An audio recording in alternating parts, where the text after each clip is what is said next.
네, 시간이 되었습니다. 참회의 기도 올려드림으로 샌프란시스코 교회와 로고스 교회 연합 예배를 우리 주 하나님 아버지께 올려드리도록 하겠습니다.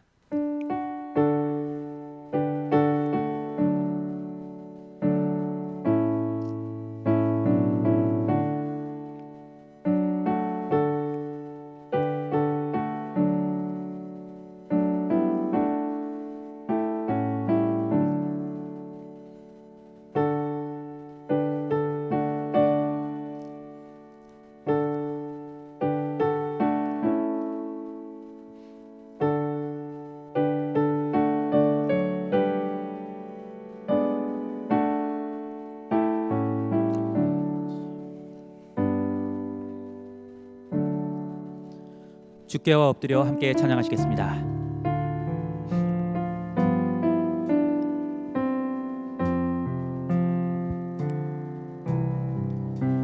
주께와 엎드려 경배드립니다. 주 계신 곳엔 기쁨 가득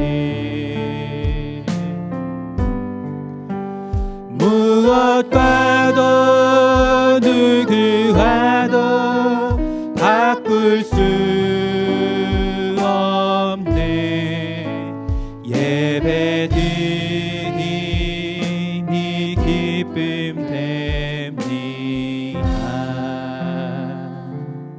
아멘. 공동기도 함께 올려드리도록 하겠습니다. 내 영혼이 하나님만을 기다립니다. 하나님만이 나의 반석, 나의 구원, 나의 요새이시니 나는 결코 흔들리지 않습니다. 내 영혼아 잠잠히 하나님만 기다려라. 내 희망은 오직 하나님에게만 있다. 하나님만이 나의 반석, 나의 구원, 나의 요새이시니 나는 흔들리지 않습니다. 백성들아 어떤 일을 당하든지 너희는 하나님을 믿어라. 마음에 있는 걱정들은 하나님께 쏟아놓으라. 하나님은 우리의 피난처이시다. 남을 억압하거나 빼앗아 잘 살려고 생각하지 말고 재물이 쌓여도 거기에 마음을 쏟지 말아라. 내 구원과 영광은 오직 하나님께 있습니다. 그는 견고한 바위이시오 나의 피난처이십니다. 아멘. 네, 함께 찬송하시겠습니다. 찬송을 부르세요. 찬송을 부르세요. 놀라운 일이 생깁니다. 찬송 부르세요. 기도를 드리세요. 기도를 드리세요. 놀라운 일이 생깁니다. 기도 드리세요. 우리가 이렇게 할 때 놀라운 일이 생길 것을 믿습니다. 박수하시면서 찬양하시겠습니다. 서로 사랑하세요. 서로 사랑하세요. 놀라운 일이 생깁니다. 서로 사랑해요. 말씀을 들으세요. 말씀을 들으세요. 놀라운 일이 생깁니다. 말씀을 찬송을 부르세요. 찬송을 부르세요. 찬송을 부르세요. 놀라운 일이 생깁니다. 기도를 드리세요. 기도를 드리세요. 기도를 드리세요. 놀라운 일이 생깁니다. 기도 드리세요. 마지막으로 서로 사랑하세요. 함께 찬양하시겠습니다.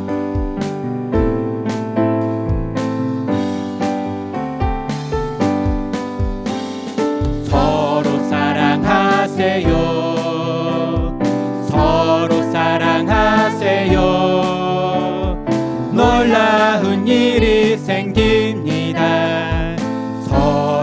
사랑해요. 아멘. 예, 그랬으면 좋겠습니다. 네, 시편 51편 말씀 어제 우리가 함께 묵상한 말씀입니다. 함께 노래하시겠습니다. 정결한 맘 주시옵소서. 오 주님, 정직한 영을 새롭게 하소서. 함께 노래하시겠습니다. 정결한 마음 주시옵소서. 정결한 마음 주시옵소서. 오 주님, 정직한 영을 새롭게 하소서. 다시 한번 노래하시겠습니다. 정결한 마음 주시옵소서. 정결한 마음 주시옵소서. 오 주님, 정직한 영을 새롭게 하소서.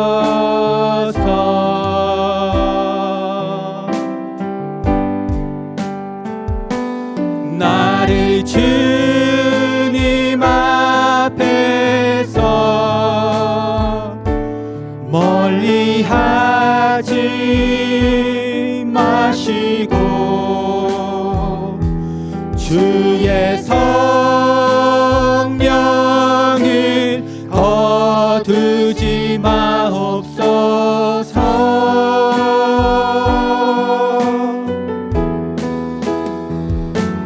그 구원의 기쁨 다시 회복시키시고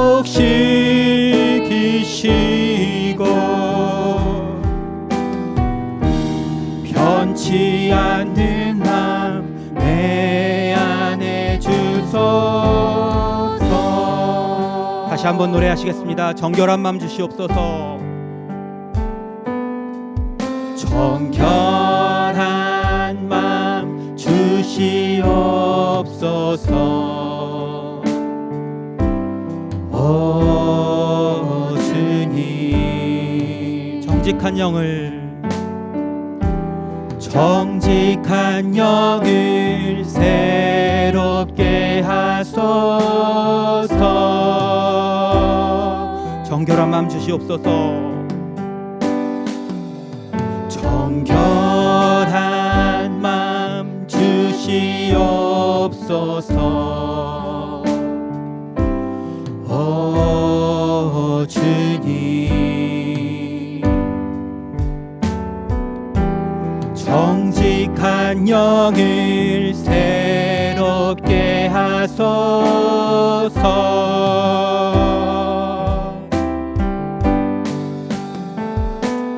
나를 주님 앞에서 멀리하지 마시고 주의 성령을 거두지 마옵소서.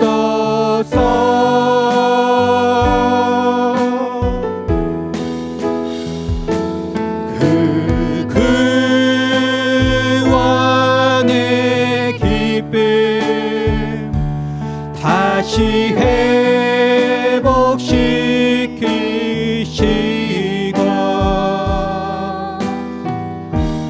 변치 않는 맘 내 안에 주소서. 나를 주님 앞에서 멀리하지 마시고 나를 주님 앞에서 멀리하지 마시고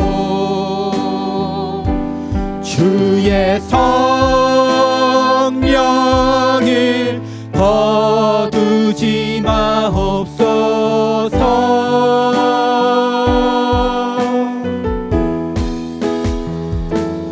그 구원의 기쁨 다시 회복시키시며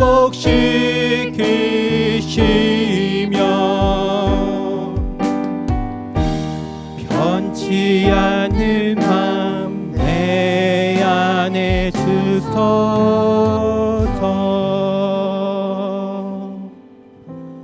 아멘. 우리의 마음을 다해서 마지막 찬양 우리 주 하나님 앞에 내어놓도록 하겠습니다.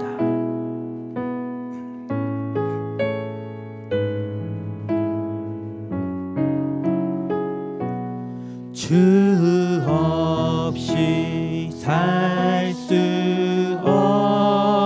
없네. 죄인의 구주여 그 귀한 보배 피로 날 구속하소서.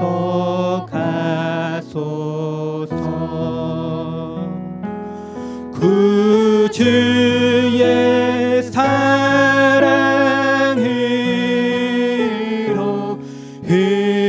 흘리신 보혈이 내 소망 나의 위로 내 영광. 다시 한번 고백하시겠습니다. 주 없이 살 수 없네. 주 없이 살 수 없네. 죄인의 구주여 그 귀한 보배 피로 날 구속하소서. 구주의 사랑으로 구주의 사랑으로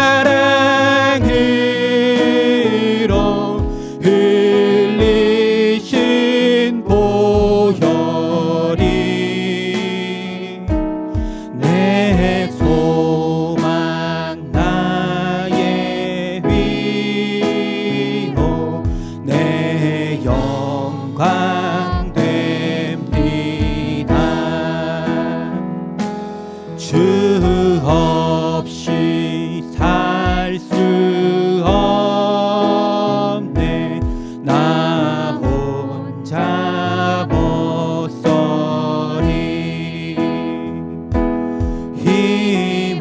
힘없고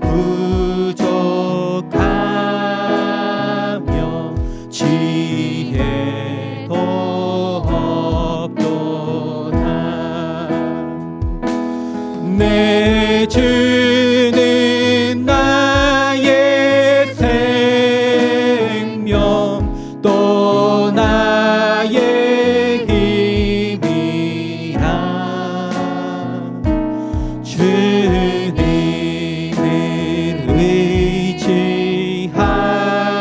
의지하여 지혜를 얻으리. 아멘.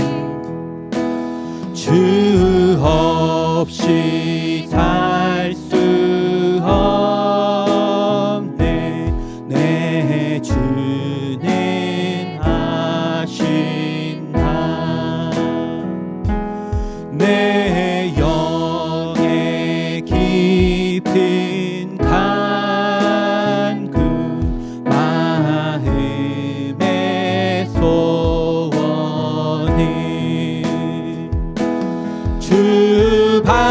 주밖에 나의 마음 네 알아주리요.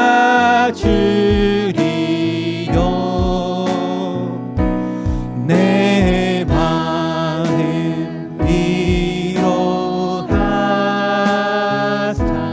평온히 마지막입니다. 주 없이 살 수 없네. 세월이 흐르고 이 깊은 고독 속에 내 생명 끝나도 사나운 풍랑일 때 사나운 풍랑일 때 날 지켜주시니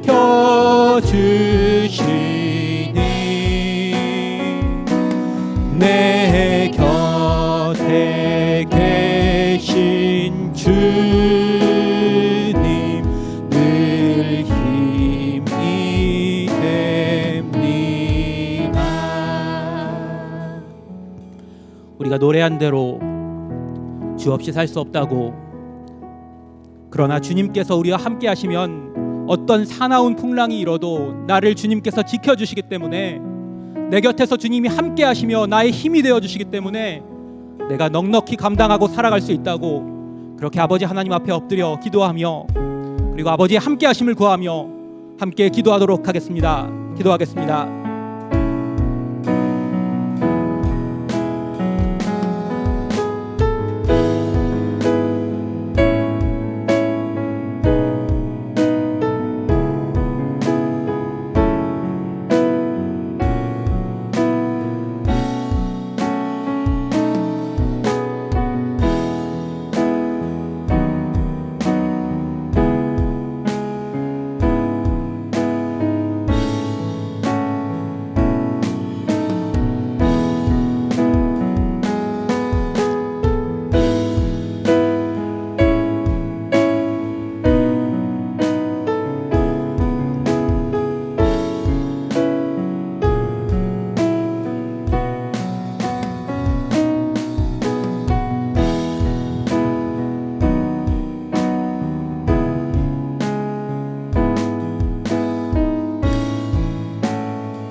두렵고 힘들고 고통스러운 일들이 끊임없는 삶의 여정 가운데 모든 것을 잘 견뎌 이겨 감사와 찬양의 노래를 부를 수 있도록 예수님의 사람으로 살게 축복하시는 하나님 아버지의 은혜와 사랑을 감사합니다.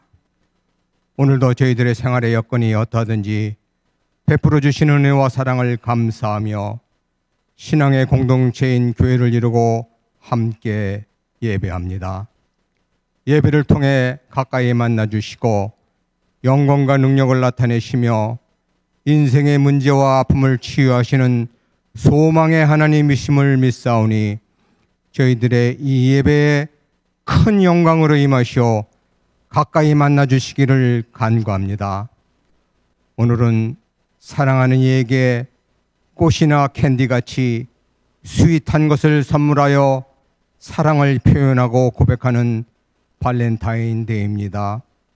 예수님을 진정으로 사랑한다 고백하는 저희들, 주님을 향한 단 마음과 심령의 밭에서 키운 사랑의 꽃을 예배의 예물로 드리오니 이 예배를 기쁘게 받아주시고 저희들에게는 믿음의 변화와 성장을 이룰 은혜의 말씀을 선물로 주시옵소서. 이번 주 수요일부터 부활의 주님을 맞이할 준비를 하는 사순절 기간이 시작됩니다. 각자 신앙의 상태를 살펴 성찰하며 몸과 마음의 성결을 위하여 힘쓰는 시간을 갖도록 사순절 영성회복과 훈련의 40일 프로젝트를 시작합니다. 이를 실행함이 육신적으로는 힘들고 피곤하고 재미없는 일이요, 이런저런 이유와 변명으로 회피하고 포기 쉬운 일이지만 자신과의 싸움을 잘 싸워 이겨 영성훈련을 통해 얻는 기쁨과 감동이 얼마나 크고 벅찬 것인지, 또한 신앙생활의 유익과 도움이 되는 것인지 깊이 체험하는 모든 믿음의 식구들이 될 수 있도록 성령님 도와주시고 인도하여 주시기를 간절히 원하며 기도합니다. 하나님의 진리의 말씀으로 저희들을 거룩하게 하사 하나님과 예수님께서 하나 된 것 같이 저희들도 하나 되게 하시기를 쉬지 않고 기도하시는 예수님께서 우리의 주가 되시고 목자가 되시며 삶의 동반자가 되심을 감사하오니 무언가 얻기를 바라며 따르는 무리의 하나에서 벗어나 남기시고 부탁하신 고난의 일들을 열심과 충성으로 감당하는 제자의 삶을 살도록 믿음의 능력을 덧입혀 주시옵소서. 우리의 바람과 기도의 소원대로 일이 이루어지지 않고 감당기 힘든 어려움을 겪는다 해도 실망과 낙심치 말게 하옵시고 그 환난과 연단을 통하여 무슨 은혜를 주시려는지 묻고 기다릴 수 있는 소망의 능력을 덧입혀 주시고 생활 속에 작고 평범한 일, 무심히 지나칠 수 있는 일 가운데 하나님의 은혜와 사랑의 손길을 찾아 감사하며 간증할 수 있는 사랑의 능력 또한 덧입혀 주시기를 두 손 모아 기도합니다. 이 모든 능력이 오직 예수님의 말씀을 들음에서 나며 그 말씀을 마음판에 새겨 순종할 때 열매를 맺는다고 하셨사오니 오늘도 말씀의 대언자로 세우신 목사님을 통해 진리와 생명의 말씀을 들려 주시옵소서. 함께 예배드리는 로고스 성결교회 성도들을 아끼고 사랑하사 하나님의 신실하고 충성된 종 이형주 목사님을 목자로 청빙토록 은혜를 베풀어 주심을 감사합니다. 정든 목사님과의 헤어짐에 서운하고 가슴이 아리지만 로고스 교회 성도들의 행복한 신앙생활을 축원하며 기쁘고 감사한 마음으로 목사님을 보내드리는 저희들 되게 하옵소서. 형제된 두 교회가 힘을 합하여 복음 전파 사역을 잘 감당하여 하나님께 큰 기쁨과 영광을 드리게 되기를 간절히 원하오며 이 모든 것 예수님의 이름으로 감사하며 기도합니다. 아멘.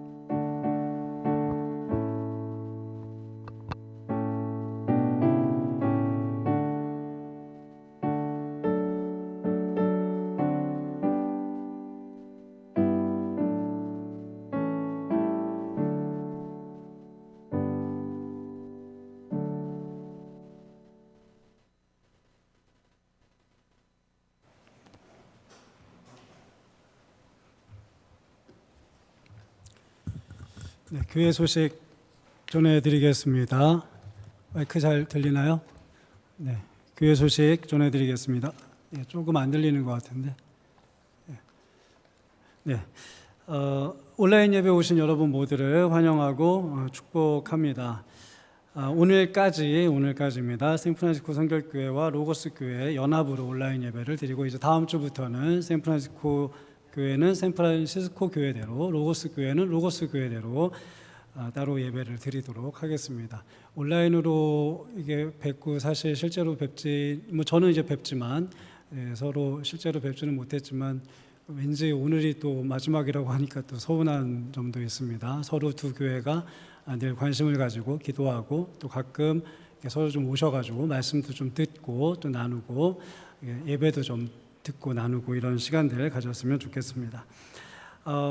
정말 기쁜 소식은 이제 이번 주일부터 현장 예배와 온라인 예배를 병행할 수 있게 되었습니다.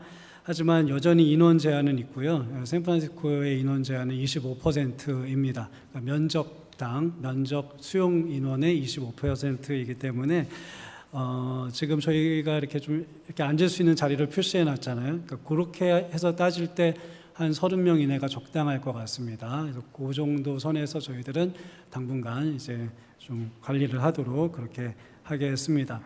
너무 무리해서 교회 나오려고 하지 마시고 특별히 건강에 조금 좀 걱정이 되시는 분들은 그냥 지금 그대로 온라인 예배를 계속 드리실 수 있습니다. 그런 것에 너무 지금 마음 쓰지 마시길 바라고요. 이제 백신 맞으신 분들도 이제 계시잖아요. 백신도 2번 다 맞으시고 좀 뭔가 더 이게 상황도 좋아지고 그러면 차츰 현장의 예배는 조금씩 좀 자연스럽게 늘려가도록 그렇게 하겠습니다. 여전히 여러분이 계신 곳이 예배의 처소라는 것을 잊지 마시고 어디서 예배하시든 정말 마음과 뜻과 정성을 다해서 예배해 주시기를 부탁을 드리겠습니다. 현장 예배에 참여하신 분들에게만 드리는 이제 광고인데요. 마스크 착용은 필수로 해주셔야 되고요. 또 여러분 좌석 앞에 손 소독제가 있습니다. 그러니까 손 소독 꼭 해주셔야 됩니다. 그러니까 들어와서 앉으셔서 한번 하시고 나가시기 전에 한번 하시고 그렇게 꼭 손 소독도 해주시고요. 그리고 이제 교회 오시면 지정 좌석이 있습니다. 화살표로 표시되어 있는데 그 좌석에만 앉아야 됩니다. 그러니까 지금 저희 장의자 기준으로 한 장의자당 2분만 맨 끝으로 앉을 수 있게 됩니다. 그게 딱 6피트입니다. 가족끼리는 붙어 앉으셔도 되고요. 3분, 4분 앉으셔도 되겠습니다. 네, 그리고 손소독되어 있고요. 네, 그렇게 해서 잘 방역 수칙을 따라 주시면 감사하겠습니다. 그리고 1층 친교실은 여전히 이용할 수 없고요. 주일학교는 3층에서 이제 오는 학생들은 3층에서 드리긴 하지만 온라인으로 당분간 계속 예배하도록 하겠습니다. 온라인 예배는요, 기존대로 유튜브를 통해서 참여하실 수 있습니다. 지금까지 잘 해오셨으니까 그렇게 해오시면 되겠고요. 온라인 예배 헌금도 지금처럼 잘 해주시면 되겠습니다. 이제 돌아오는 수요일부터 우리 장로님 기도해 주셨는데 사순절이 시작이 됩니다. 그래서 올해 사순절은 2월 17일부터 4월 3일까지 40일인데 다시 한번 강조드리지만 이 40일 안에는 주일은 없습니다. 주일을 빼고 계산한 날짜의 수가 40일입니다. 그래서 이제 우리가 40일 영성훈련 프로젝트를 앞으로 할 건데요. 거기에 40일 안에는 주일은 없으니까 가정예배 40일 이러면 가정예배는 월요일부터 토요일까지 드리고 주일은 같이 모여 드리는 거예요. 성경 통독하는 것도 그렇습니다. 거기 읽기표가 있는데 거기에도 주일은 빠져 있는 것입니다. 그걸 꼭 유념해 주시길 바라고요. 5가지 우리가 영성회복 프로젝트를 진행합니다. 이건 로고스 교회도 마찬가지입니다. 같이 여러분이 계신 곳에서 훈련에 참여해 주시면 하나님께서 무한하신 복과 은혜를 부활과 더불어 여러분에게 선물로 주실 거라고 저는 확실히 믿습니다. 올해 성경 암송은 요한복음 17장입니다. 그리고 혹시 유아 유치부 초등 저학년 너무 어린 아이들도 좀 참여하기를 원하는데 17장 좀 기니까 시편 1편 그거 다 하고도 40일이 안 지났다 그러면 23편까지 한번 도전해 보셔서 아이들까지 좀 다 참여했으면 좋겠습니다. 두 번째는 성경 필사 40일입니다. 마태복음 16장, 누가복음 24장 총 40장입니다. 하루에 한 장씩 쓰신다는 것을 목표로 여러분들이 성경 필사 잘 하시면 좋겠습니다. 필사 노트는 여러분 개인이 준비하셔야 되고요. 가정예배 40일인데요. 말 그대로 가정예배 40일 동안 드리는 겁니다. 신약 통독 40일, 그것도 매일 40일 동안 읽을 분량대로 읽으시면 40일 안에 신약을 다 읽으실 수 있습니다. 중보기도 40일, 하루 한 끼 금식은 제가 이게 권고해 드리는 거고요. 의무는 아닙니다. 가족과 교회와 이웃을 위해서 작정하여서 기도하는 시간을 가지셨으면 좋겠습니다. 저 5가지 중에 최소한 한 가지 이상은 참여한다. 우리 모든 가족, 아이부터 정말 갓난아기라 내가 말할 수 없다. 이런 아이들 빼고는 아이부터 어른에 이르기까지 모든 성도들이 한 가지 이상씩 참여하시기를 바라고요. 결정하셨으면 오늘 예배가 끝난 다음에 전체 카톡방에 저부터 시작해서 올릴 겁니다. 저는 뭘 할 겁니다. 그러면 그때 여러분들이 저는 이것에 참여하겠습니다라고 올려주시기 바랍니다. 그렇게 올리는 이유는 광고를 하는 게 아니라요. 사람들 앞에서 약속하는 거예요. 저는 이거 하겠습니다. 하나님 앞에서만 약속하면 우리 인간은 참 연약한 존재라 자꾸 이 약속을 어기고 싶어요. 그러니까 하나님 앞에서도 그렇고 교회 앞에서도 제가 이거 하기로 약속합니다라고 약속하고 하는 것입니다. 그렇게 할 때 우리 마음에 더 하고 싶은 마음, 또 의지와 또 인내가 생길 줄 믿습니다. 그렇게 참여해 주시고요. 제가 오늘 2가지 이제 보여드릴 건데 한번 그 다음 거 보여주실래요? 암송은 뭐 저희가 따로 가이드를 드리지 않아도 될 것 같고요. 여기 보면 사순절 가정 예배는 좀 가이드를 드리겠습니다. 주보에 그대로 나와 있습니다. 주보를 참조하시고 한 주간은 그대로 하시면 되는데요.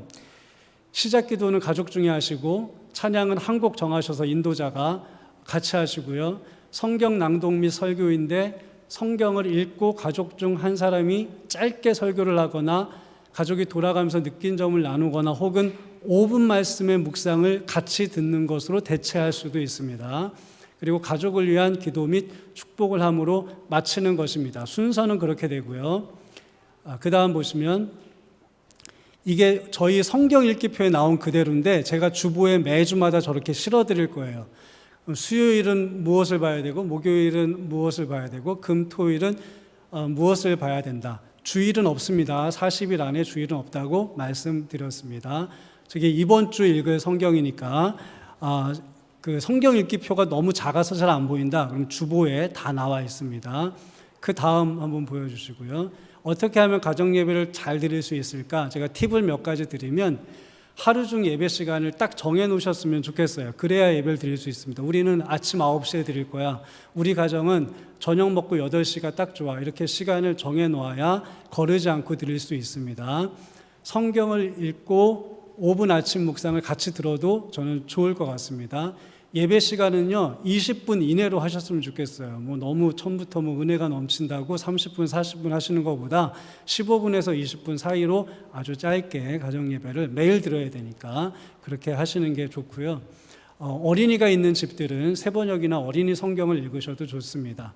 그리고 기도를 할 때 이 40일 가정 예배를 통해서 우리 가정에 어떤 변화 혹은 우리 집에 어떤 일이 일어났으면 좋겠다는 것을 매 예배 때마다 가족이 같이 혹은 가장이 나누는 것도 정말 좋을 것 같습니다. 그러면 40일이 지난 후에 그것이 하나님이 주신 축복 가운데 이루어지는 역사를 여러분들이 경험하실 줄 믿습니다. 가정 예배 40일은 저렇게 이제 매주 주보마다 가이드를 해 드릴 것이고요. 그 다음 보여주시면 저거는 제가 이제 카톡에 다 올려 드릴 것인데 40일 신약 통독 플랜입니다. 제가 볼 때는 왼쪽인데 왼쪽에 저 보라색이 날짜고요. 날짜를 잘 보셔야 돼요. 왜냐하면 주일이 빠지기 때문에요. 그리고 오른쪽이 그날마다 읽어야 될 분량입니다. 저 진도표대로만 가면 40일 동안 신약 한 권을 다 읽을 수 있게 되는데 대략 보니까 복음서 기준으로 하루에 6장입니다. 그러니까 하루에 6장만 읽으면 다 이게 끝나는 것인데요. 제가 저 표는 수요일 직전, 뭐 화요일이든 뭐 아니면 뭐 오늘이든 제가 한번 봐서 적당한 때에 카톡에 이미지 파일로 혹은 PDF 파일로 올려드리도록 하겠습니다. 파란 글씨로 날짜가 된 게 있는데요. 그건 월요일입니다. 혹시 날짜가 헷갈리실까 봐 매 월요일은 파란색 글씨로 표시를 해 두었습니다. 그렇게 신약 통독도 잘 계획해서 해 주시기를 부탁을 드립니다. 네, 이제 그렇게 해 주시면 되겠습니다.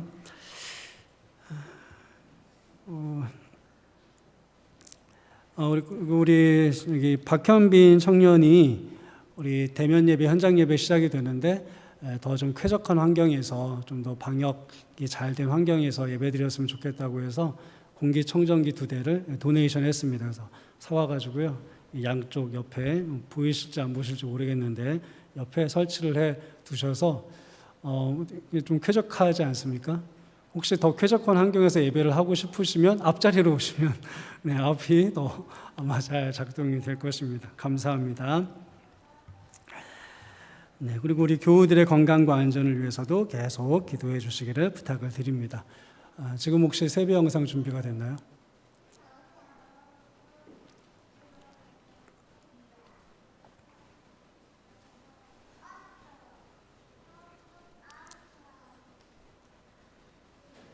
네, 지난 우리 구정이죠. 한국 설날 시간으로 저희 주일학교 아이들 뭐 이렇게 이번에 좀 신정 때 못해서 구정 때 이렇게 했는데요. 애석하게 다 참여하지는 못했지만 그래도 우리 많은 아이들이 저학년이요. 우리 주일학교 아이들이 참여를 해서 세배 영상을 찍었고 그 세배 영상을 카톡으로 보내드렸는데 혹시 못 보신 분들도 계시고 또 예배 때 인사하는 것은 또 좀 틀릴 것 같아서 오늘 예배 때도 잠깐 짧으니까 세배 인사 보여드리도록 하겠습니다.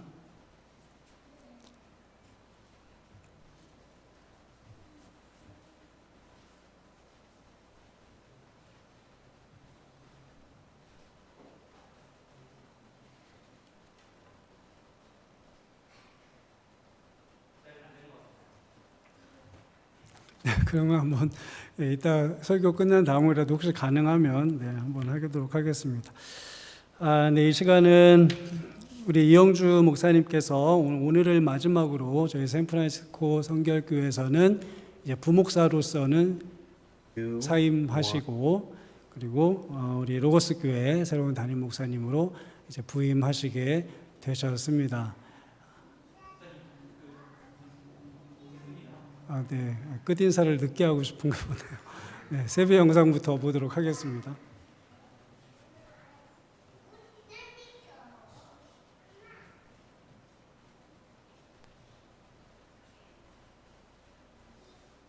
Two, one, go. 새해 복 많이 받으세요. 축복남을 Happy New Year. 새해 복 많이 받으세요. 그리고 건강하세요.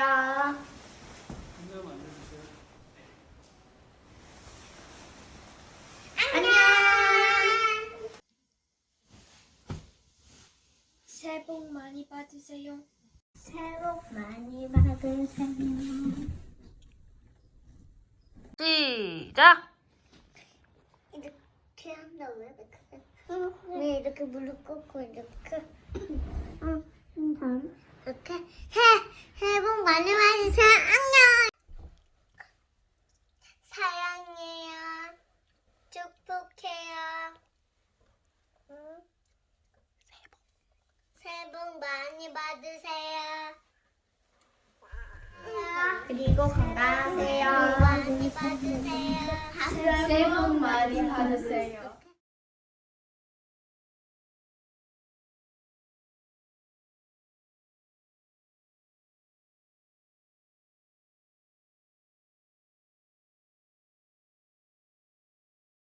한 말씀 드립니다. 이 시간 우리 이영주 목사님 그 가정 잠깐 앞으로 나와 주시기를 바랍니다.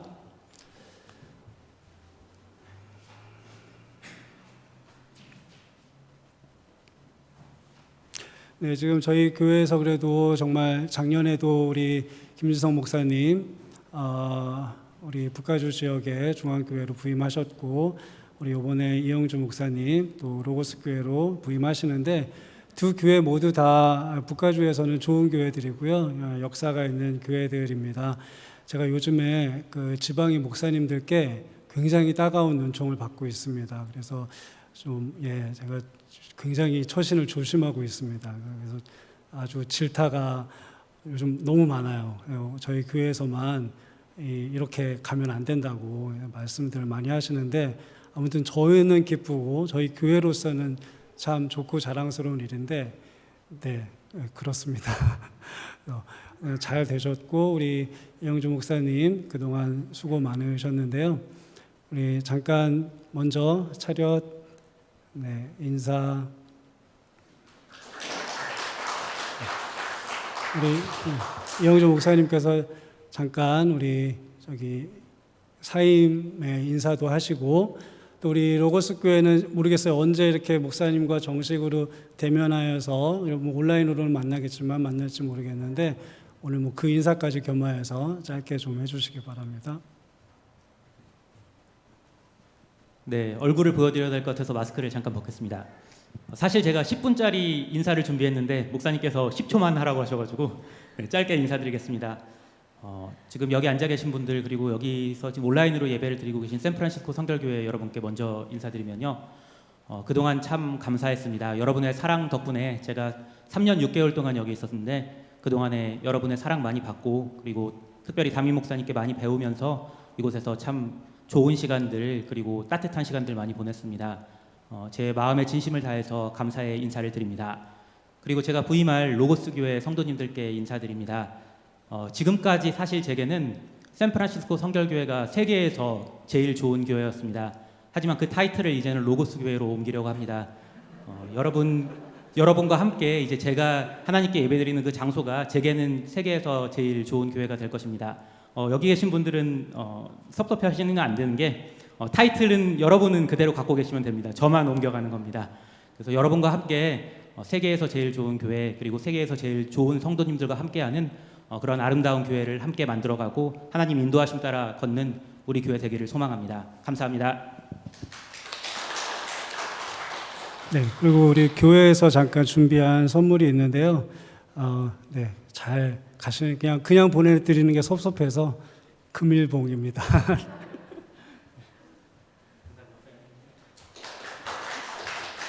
네.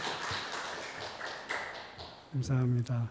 세계에서 제일 로고스 교회 세계에서 제일 좋은 교회 하시고요. 저희는 우주에서 제일 좋은 교회로 타이틀을 바꾸도록 하겠습니다.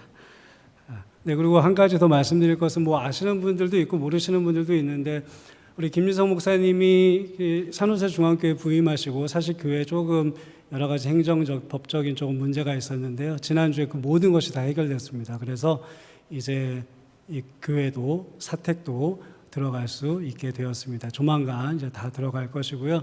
그렇게 되면 지금 산호세 중앙교회는요 미주 전역을 걸쳐서 굉장히 좋은 성결교회 중에 하나입니다. 그래서 아주 좋은 교회에 이제 잘 가셨고 앞으로 이제 조금 부흥만 하시면 정말 좋은 교회 될 수 있습니다. 기도해 주셔서 감사드립니다. 하나님 말씀 보도록 하겠습니다.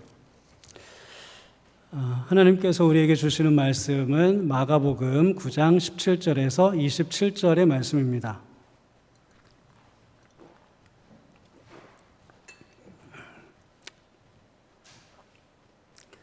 마가복음 9장 17절부터 27절 세 번역으로 우리 화면 보시고 함께 읽습니다. 무리 가운데 한 사람이 예수께 대답하였다. 선생님, 내 아들을 선생님께 데려왔습니다. 그 아이는 말을 못하게 하는 귀신이 들려 있습니다. 어디서나 귀신이 아이를 사로잡으면 아이를 거꾸러뜨립니다. 그러면 아이는 거품을 흘리며 이를 갈며 몸이 뻣뻣해집니다. 그래서 선생님의 제자들에게 그 귀신을 쫓아내 달라고 했으나 그들은 쫓아내지 못했습니다. 예수께서 그들에게 말씀하셨다. 아, 믿음이 없는 세대여, 내가 언제까지 너희와 함께 있어야 하겠느냐? 내가 언제까지 너희에게 참아야 하겠느냐? 아이를 내게 데려오너라. 그래서 그들이 아이를 예수께 데려왔다. 귀신이 예수를 보자 아이에게 즉시 심한 경련을 일으켰다. 아이는 땅에 넘어져서 거품을 흘리면서 뒹굴었다. 예수께서 그 아버지에게 물으셨다. 아이가 이렇게 된 지 얼마나 되었느냐? 그가 대답하였다. 어릴 때부터입니다. 귀신이 그 아이를 죽이려고 여러 번 불 속에도 던지고 물 속에도 던졌습니다. 하실 수 있으면 우리를 불쌍히 여기시고 도와주십시오. 예수께서 그에게 말씀하셨다. 할 수 있으면이 무슨 말이냐? 믿는 사람에게는 모든 일이 가능하다. 그 아이 아버지는 큰 소리로 외쳐 말했다. 내가 믿습니다. 믿음 없는 나를 도와주십시오. 예수께서 무리가 어울려 달려오는 것을 보시고 악한 귀신을 꾸짖어 말씀하셨다. 벙어리와 귀머거리가 되게 하는 귀신아, 내가 너에게 명한다. 그 아이에게서 나가라. 그리고 다시는 그에게 들어가지 말아라. 그러자 귀신은 소리를 지르고서 아이에게 심한 경련을 일으켜 놓고 나갔다. 아이는 죽은 것과 같이 되었다. 그래서 사람들은 모두 말하기를 아이가 죽었다 하였다. 그런데 예수께서 아이의 손을 잡아서 일으키시니 아이가 일어섰다. 아멘.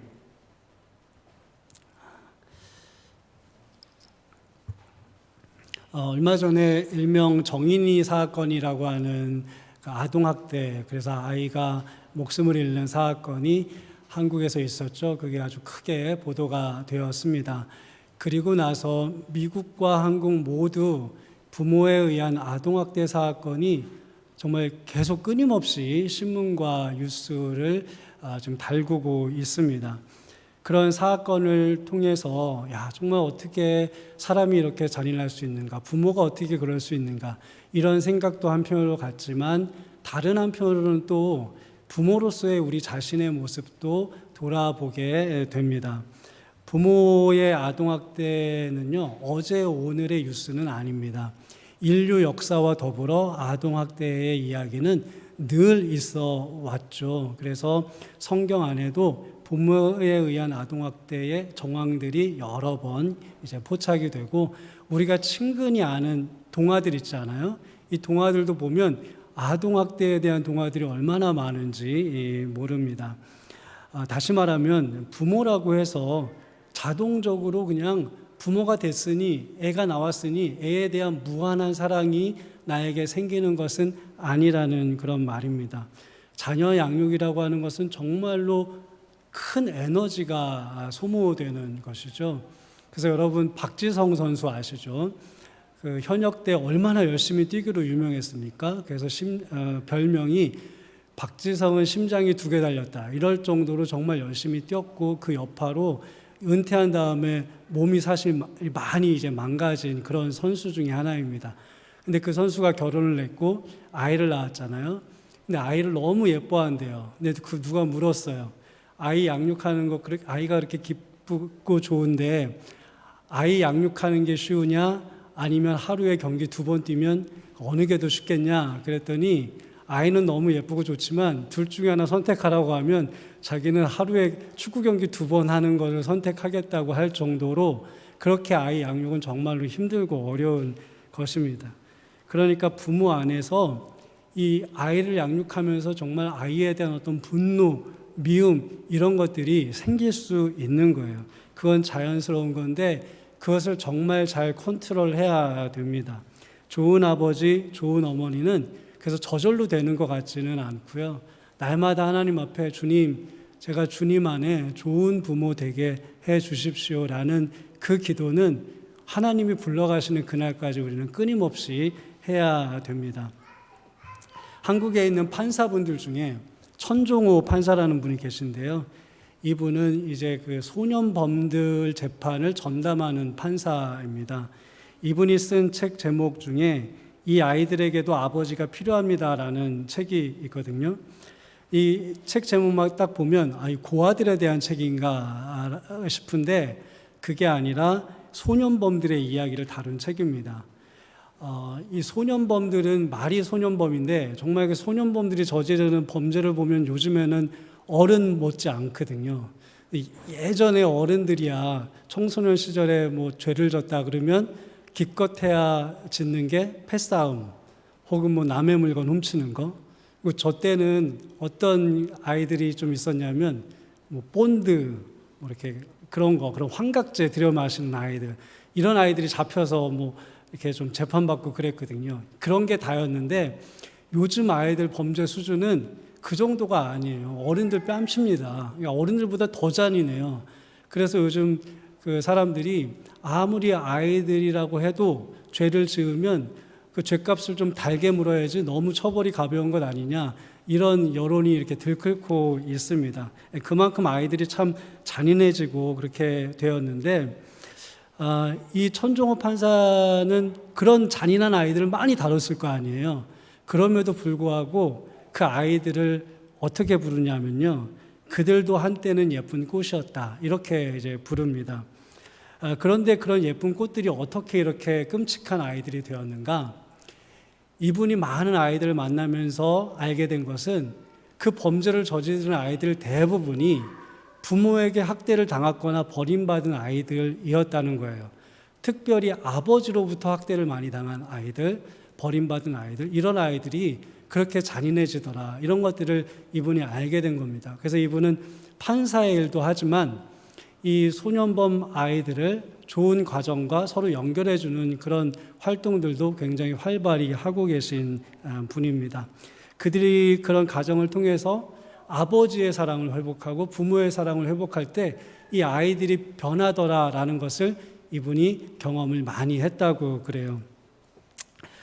제가 언젠가 TV에서 두 아들을 아버지가 교육을 잘 시켜서 좋은 대학에 보낸 그 아버지가 나와서 강연하는 것을 들었거든요.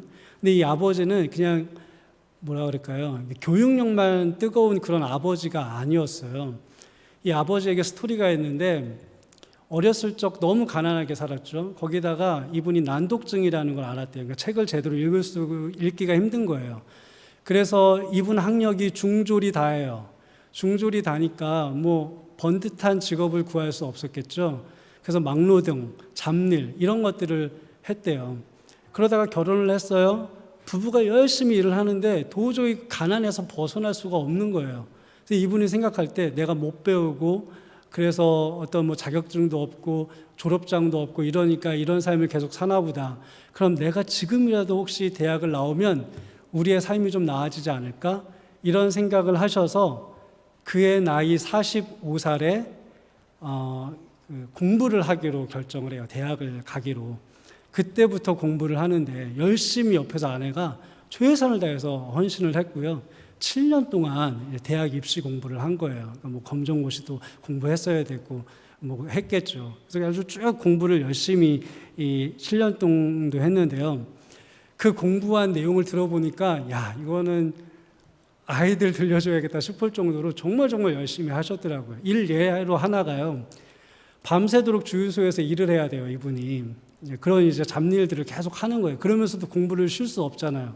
그러니까 이어폰에다가 교육방송을 듣고 해야 되는데 그 당시에는 블루투스라는 게 없었죠. 무선 이어폰이 없으니까 본인이 직접 30m짜리, 그러니까 100피트짜리 이어폰 줄을 만들어서 꼽고 밖에서 주유를 하면서 밤새도록 그 이야기를, 그 교재를 들으면서 공부를 했다는 거예요. 그렇게 열심히 공부를 하다가 어느 날 아내에게 충격적인 이야기를 듣게 됩니다. 부모들은 아이들이 학교에서 공부를 잘하는 줄 알았어요. 왜냐하면 성적표를 갖고 오면 항상 5등 이렇게 적혀 있었어요. 그래서 어려운 환경 가운데서도 우리 아들 둘이 공부를 참 잘하는구나. 근데 그게 아니었어요. 성적표를 고쳐온 거였어요. 아이들이 5등이 아니라 350등이었어요. 여러분, 요즘 학교에는 아이들이 많지 않기 때문에 350등이면 그냥 꼴등이라고 생각하시면 되는 거예요. 너무 충격을 받았어요. 큰아들은 게임 중독에 빠져 있어서 공부를 아예 포기했고요. 둘째 아들은 심한 아토피가 있어가지고 공부를 제대로 못했어요. 근데 두 부모 다 일을 하니까 그걸 다 관리해주지 못하잖아요. 그래서 공부를 포기했어요. 두 아들이요, 둘 다 고등학교 진학을 못했어요. 중졸밖에 될 수 없었던 거예요. 그러니까 이 아버지가 너무 그 이야기에 충격을 받아서 자기 공부를 포기했어요. 내가 지금 내 공부할 때가 아니다. 자기 공부를 딱 포기했는데 이분에게는 뭐가 있냐? 7년간의 자기가 공부한 노하우가 있잖아요.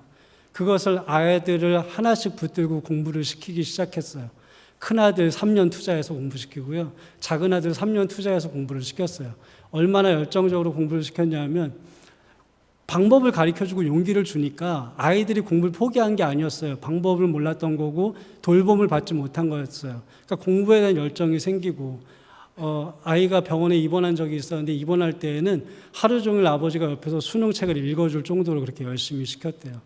그래가지고 3년 만에 큰아들을 서울대 4년 대학 장학생으로 학교를 보냈고요. 작은아들은 한양대 과수석으로 대학을 보냈대요. 정말 이게 대단한 거예요. 대단한 거예요. 그래서 사람들이 물어본대요. 자기에게 어떤 비결로 그렇게 아이들을 공부시켰냐. 그랬더니 이분이 이렇게 대답을 합니다. 비결은 없습니다. 단지 아버지이기 때문에 할 수 있었습니다. 아들들이 좋은 대학에 가서가 아니라 정말 헌신적이고 좋은 아버지입니다. 아버지의 조건이라는 시가 있어요. 작자 미상의 외국 시인데 제가 한번 한글로 번역된 게 있어서 읽어드리도록 하겠습니다. 네, 한번 보여주세요. 산처럼 힘세고 나무처럼 멋있고 여름 햇살처럼 따뜻하고 고요한 바다처럼 침착하고 자연처럼 관대한 영혼을 지니고 밤처럼 다독일 줄 알고 역사의 지혜 깨닫고 비상하는 독수리처럼 강하고 봄날 아침처럼 기쁘고 영원한 인내심을 가진 사람. 하나님은 이 모든 걸 주시고 더 이상 추가할 게 없을 때 당신의 걸작품이 완성되었다는 걸 아셨다. 그래서 하나님은 그를 아버지라고 불렀다. 우리 샌프란시스코 성결교회 모든 아버지들이 저러한 모든 조건을 갖춘 그런 아버지들 되시기를 간절히 축원드립니다. 저는 이 시의 구절 중에서 특히 영원한 인내심을 가진 사람이라는 그 식구가 마음에 많이 와닿습니다. 우리는 부모로서 저도 그런데 인내심을 갖지 못하기 때문에 아이에게 상처 주는 경우가 참 많고요. 아이는 무한한 가능성을 가졌는데 부모로서 내가 인내심이 없어서 쉽게 포기해버리는 경우도 참 많이 있죠. 이 식구와 잘 어울리고 또 앞에 그 아버지 이야기보다 더 감동적인 아버지 이야기가 있는데 바로 오늘 우리가 읽은 본문에 나오는 그 아버지입니다. 이름도 나오지 않는 이 아버지. 오늘 본문에서 뭐 예수님도 나오고 제자들도 나오고 그런데 그분들보다 이 아버지에게 초점을 딱 맞춰서 좀 보면요, 얼마나 같은 아버지로서 마음이 아픈지 모릅니다. 그는 오랫동안 아픈 아이를 둔 아버지로서 애절한 사연을 가지고 있는 한편, 그래서 한편으로는 정말 가엾고요, 또 불쌍하게 여겨지는데 또 다른 한편으로는 정말 대단하고 훌륭한 아버지다라고 고백할 수밖에 없는 그런 분이에요. 이 아버지에게 아들이 하나 있습니다. 근데 어려서부터 아이가 아픕니다. 좀 아픈 게 아니라 지독하게 아픕니다. 아이는 말을 할 수가 없습니다. 들을 수도 없습니다. 근데 단지 그것만의 문제가 아니었습니다. 애가 지독한 귀신이 들렸는데 안에서 한번 이 귀신놈이 확 하고 뒤집어지면 아이가 거품을 뭅니다. 이를 부득부득 갈다가 졸도를 해 버립니다. 근데 그것뿐만이 아닙니다. 이 귀신놈이 아이를 붙들고 불 속에도 꼬꾸라뜨리고 물 속에도 처박아 놓습니다. 그러면 그때마다요, 불 속에도 달려들어가고 물 속에도 달려들어가면서 눈물로 아이를 건져내고 살려낸 사람이 바로 이 아버지입니다. 여러분, 사실 현대도 아니고 2000년 전에 이렇게 아픈 아이를 이다지도 포기하지 않고 아버지가 챙긴다는 것은요, 말처럼 쉬운 일이 아니에요. 불과 한 100여 년 전만 해도 우리나라도 그렇고 전 세계도 그렇고 이 부모들이 아이를 많이 낳잖아요. 근데 그것도 이유가 있잖아요. 아이가 한두 명 나면 그 중에 한두 명 잘못될 가능성이 너무 많으니까 많이 낳는 거고요. 많이 낳은 그 자녀들 중에 한두 명 아이들이 아파서 잘못되는 경우가 허다했습니다. 그러면 그냥 그러려니 하고 많은 경우들이 많죠. 마음은 아파도. 그런데 이 아버지는 그렇게 아픈 아이를 포기하지 않은 거예요. 정말 감동적입니다. 이 미국에서 이미 너무 유명한 분들이죠. 감동적인 부자 간의 스토리가 있죠. 영상이든 사진이든 스토리든 아마 많이 들으셨을 텐데, 딕 호잇과 릭 호잇이라는 부자 이야기 아시지 않습니까? 우리 사진만 잠깐 한번 보여드릴까요? 한번 많이 보셨을 거예요. 아버지는 멀쩡하고 우리 아이는 태어날 때부터 뇌성마비, 신체마비가 있어서 혼자로는 걷지도 못하고 말하지도 못하는데 저 아버지가 아이의 세상 구경을 시켜주고 싶어서 어렸을 때부터 저게 휠체어에 놓고 뛰기 시작했죠. 근데 한 번만 저런 게 아니잖아요. 마라톤도 안 좋아하고 미대륙도 횡단하고 사이클도 타고 수영도 하고, 근데 그게 어려서만 그런 게 아니라 제가 설교를 하면서 사진을 찾아봤더니 어렸을 때부터 그 성인이 다 될 때까지, 그러니까 아버지는 이미 벌써 늙을 때까지 그거를 끊임없이 계속 해온 부자가 저 호잇 부자입니다. 미국에서 너무나도 유명한 그런 부자이죠. 아마 오늘 본문의 그 아버지가 오늘날 태어났다면 딕 호잇 같은 아버지가 되지 않았을까, 저는 이제 그런 생각이 들었어요. 예수님께서 아버지에게 물어요. 언제부터 이 아이가 이랬는지. 그러니까 대답하기를 어릴 때부터입니다. 이렇게 대답하는데, 그 대답 안에 이 아버지의 인내의 시간들이 그냥 고스란히 느껴지는 거예요. 이 아버지는 아까 그 식구처럼 영원한 인내심을 가진 아버지였죠. 아들 옆을 지켜주었어요. 근데 저는 그런 생각이 들더라고요. 그런 이 아버지의 인내를 옆에서 하나님은 계속 지켜보셨을 것이고, 그래서 하나님께서 긍휼의 마음을 가지시고 예수님을 만나게 하셨을 것이다. 이런 믿음이 저에게 왔어요. 여러분, 예수님이 우리를 만나 주실 때에는 길거리 가다가 우연히 만나든 만나 주시는 거 아니잖아요. 하다가 종수야 너 여기서 만나네. 그동안 잘 지냈어? 이렇게 하시는 게 아니잖아요. 끊임없이 지켜봐 주시다가 우리에게 찾아오시는 거예요. 그렇기 때문에 우리가 불행을 당해도 소망을 품을 수 있는 것은 언제나 이 불행의 상황도 하나님께서는 지켜보시고 정말 중요한 타이밍에 우리에게 찾아오셔서 우리를 만나 주실 것을 우리가 믿음으로 바라보기 때문입니다. 귀신 들린 아들을 둔 이 아버지, 이름도 나오지 않는 이 아버지는 아들을 낳게 하고 싶은 정말 간절한 소망이 있었어요. 그리고 그 소망을 오랫동안 포기하지 않았고 아이 옆에서 아이를 정말 소중하게 잘 보살펴주고 있었어요. 그리고 주님은 그런 아버지를 긍휼히 여겨 주셨습니다. 다만 이 아버지에게 한 가지 부족한 것이 있었습니다. 간절함은 충분해요. 헌신도 충분해요. 사랑도 차고 넘쳐요. 그런데 이 아버지에게 믿음이 부족했어요.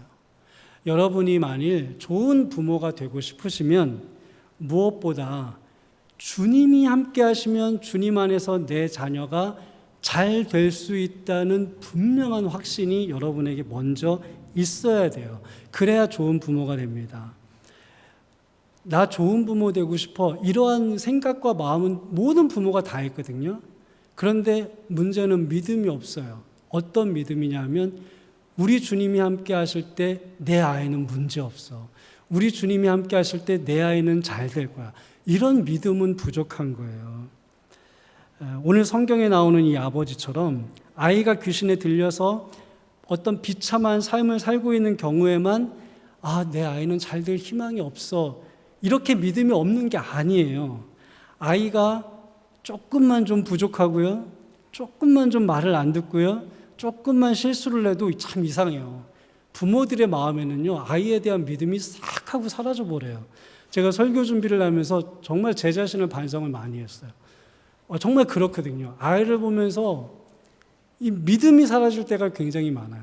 요즘에 이제 우리 시안이가 올해 학교를 들어가거든요. 보면서 늘 끊임없이 생각해요. 얘가 학교 가면 도대체 잘할 수 있을까? 야, 이거 큰일인데? 문제인데? 이런 생각이 너무 많이 들어요. 믿음이 없는 거잖아요. 믿음이. 엄마들을 보면 근데 더 특히 그런 것 같아요. 아이들을 아빠보다 더 사랑하죠. 그런데 엄마들 보세요. 늘 조급해요. 늘 걱정해요. 그러니까 늘 닥달을 해요. 귀신 들린 아들을 둔 아버지는 아이를 회복시켜 보겠다는 이 간절함은 오랫동안 품고 있었어요. 그래서 이 아이의 치료를 위해서 굉장히 많은 일들을 하고 다녔어요. 그러나 그것만으로는 이 아이가 치료되지 않았잖아요. 아이가 잘 되지 않았어요. 우리 주님이 함께 하시기만 하면 내 아이가 고쳐지고 내 아이가 살아나고 내 아이가 바르고 멋지게 성장할 것이라는 믿음이 누구보다 먼저 부모에게 있어야 합니다. 그리고 이런 믿음은 우리가 비단 자녀를 키울 때뿐만이 아니라 모든 일을 할 때 우리에게 필요한 거예요. 여러분에게 기도의 제목이 있으십니까? 먼저는 간절함이 있어야 됩니다. 그 간절함이 우리로 하여금 하나님께 나와서 무릎을 꿇게 만들기 때문에 그래요. 여러분, 걱정만 하는 사람이 있고요. 간절함을 품는 사람이 있어요. 여러분, 걱정과 간절함은 비슷해 보이지만 전혀 다른 거예요. 걱정은 우리에게 우울증을 만듭니다. 불면증을 만들고요. 우리에게 스트레스를 줘요. 반면에 간절함은 우리로 하여금 하나님께 기도하게 만듭니다. 부모 중에서도 오늘 본문에 나온 그런 자녀가 있으면 부여잡고 걱정만 하는 부모가 있는가 하면 그것을 간절함으로 바꾸고 하나님 앞에 나와서 기도하며 주님을 찾는 사람도 있어요. 믿음의 사람이란 어떤 사람인가? 걱정을 간절함으로 바꾸는 사람이 믿음의 사람입니다. 사탄은 우리에게 끊임없이 걱정을 주거든요. 우리는 그것을 끊임없이 간절함으로 바꿔야 돼요. 사탄은 우리를 집어삼키려고 그러는 것이에요. 믿음의 사람은 그것을 간절함으로 바꾸면서 기도해야 됩니다. 여러분 다 교회 다니잖아요. 교회 다니면서 걱정만 하시는 분은 없었으면 좋겠습니다. 여러분들에게 하루에도 12번씩 들어오는 그 수많은 걱정거리를 기도하는 간절함으로 바꾸시는 우리 성결교회 성도님들 되시기를 간절히 축원드립니다. 이 간절함이 우리를 기도의 자리로 부르는 건데, 그래서 간절함이 정말 필요한데요. 그러나 그 간절함만으로는 안 돼요. 왜냐하면 간절함 자체는 능력이 아니기 때문에 그래요. 치유의 능력, 기도 응답의 능력은 간절함에서 나오는 게 아니라 믿음에서 나오는 거예요. 오늘 아버지를 보세요. 정말 그 간절함 때문에 성취하는 아이를 데리고 이리 다니고 저리 다니면서 치료자를 찾아다니고 있어요. 그런데 번번이 실패했어요. 그러니까 자신감은 더 떨어지죠. 아, 내가 이렇게 다니긴 해도 속으로는 아마 자포자기했을지도 몰라요. 안 되겠지. 그런데 내가 포기하지 못하니까 데리고 다니는 거야. 이럴지도 몰라요. 그래서 예수님께 와서도 이렇게 말하는 거예요. 예수님, 만일 뭐라도 예수님이 하실 수 있는 게 있으시면 저희를 좀 불쌍히 여기셔서 도와주십시오. 이 아버지의 마음은 10분 이해하고 남습니다. 그 아버지가 지금까지 겪어왔던 그 좌절, 실패, 아픔, 그런 여정을 생각하면 아버지가 이렇게 말하는 게 모든 게 다 이해가 돼요. 이상할 게 아무것도 없어요. 여전히 그는 좋은 아버지예요. 여전히 그는 최선을 다해서 아들을 위해 노력하고 있어요. 그런데 문제는 뭡니까? 그것으로 지금까지 아이가 좋아지지 않았다는 거예요. 그것으로 아이가 낫지 않았다는 거죠. 여러분, 내 아이가 잘 되었으면 좋겠다. 혹은 이 병이 빨리 나야 되는데, 이 문제가 빨리 해결돼야 되는데, 이런 간절함만으로는 변하는 게 아무것도 없습니다. 믿음이 있어야 돼요. 주님이 명령하시면, 주님이 함께 하시면, 주님이 원하기만 하시면 능치 못할 일이 없다. 이러한 믿음이 우리에게 분명히 있어야 됩니다. 믿음이 사람을 변화시키는 거예요. 믿음이 병을 낫게 하는 거예요. 믿음이 죄인을 돌아오게 하는 것입니다. 여러분, 이런 굳은 믿음을 가지고 기도하십니까? 오늘 여러분 예배하시잖아요. 예배하는 지금 이 순간에 그런 굳은 믿음을 가지고 하나님의 은혜를 사모하면서 예배하고 계시나요? 여러분이 확실히 응답받기를 원한다면 먼저 확실히 믿어야 됩니다. 확실한 믿음이 없으면 확실한 응답도 없는 거예요. 주님, 만일 뭐라도 하실 수 있다면, 이렇게 우리가 만일 기도한다면 주님은 정작 하실 수 있는 게 아무것도 없습니다. 그래서 예수님이 되묻죠. 할 수 있다면? 야, 이게 도대체 무슨 말이냐? 라고 묻는 겁니다. 예수님의 사전에는 할 수 있다면 이런 말이 없어요. 영어 성경으로요. If you can do anything. 당신이 뭐라도 뭔가 만일 할 수 있다면 이렇게 말을 하는데, 예수님 사전에는 if you can이라는 말이 없는 거예요. 그래서 우리가 만일 그렇게 불확실하게 기도하면 예수님이 놀라세요. 그래서 예수님이 그 아버지의 요청을 듣고 그의 대답을 고쳐주시잖아요. 만일 할 수 있으면이라고? 그런 말은 내 사전에 없는데 이렇게 고쳐야 해. 믿는 사람에게는 모든 일이 가능하다. 이렇게 고쳐주셨습니다. 한번 저를 따라해 보실까요? 믿는 사람에게는 모든 일이 가능하다. 뒤늦게 주의 뜻을 깨달으니 아버지는요, 내가 믿습니다 라고 확신에 차서 소리를 질렀고요. 예수님께서 그의 믿음을 보시고 아들을 치료해 주셨습니다. 우리 사랑하는 여러분, 예수님만이 우리의 소망이 되십니다.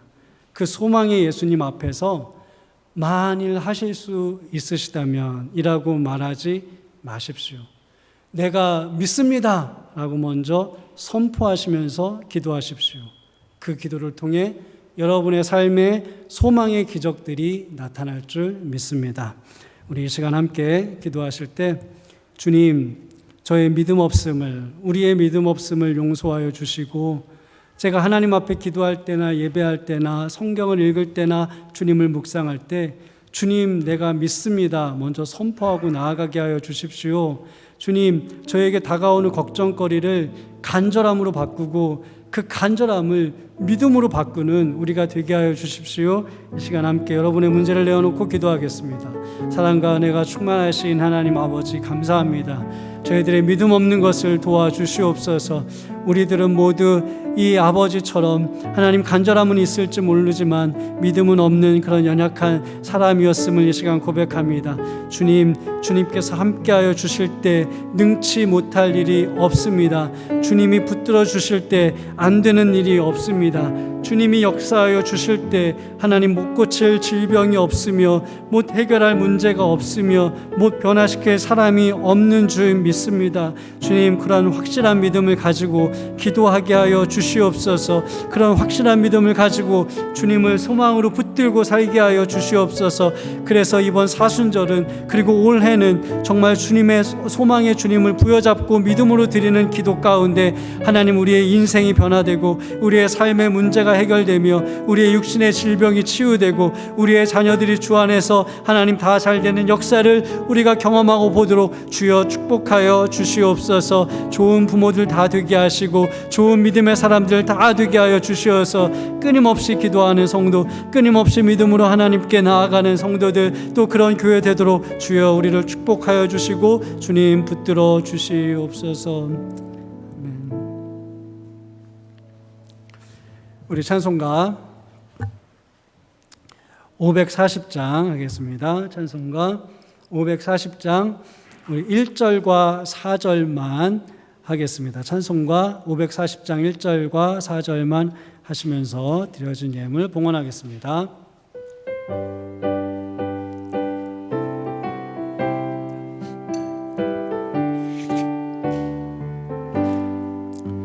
주의 음성을 내가 들으니 사랑한단 말일세. 믿는 마음으로 주께 가오니 나를 영접하소서. 내가 매일 십자가 앞에 더 가까이 가오니 그새 주의 흘린 몸의 피로써 나를 정케 하소서. 우리 구주의 넓은 사랑을 증량할 자 없으며 주가 주시는 참된 기쁨도 헤아릴 수 없도다.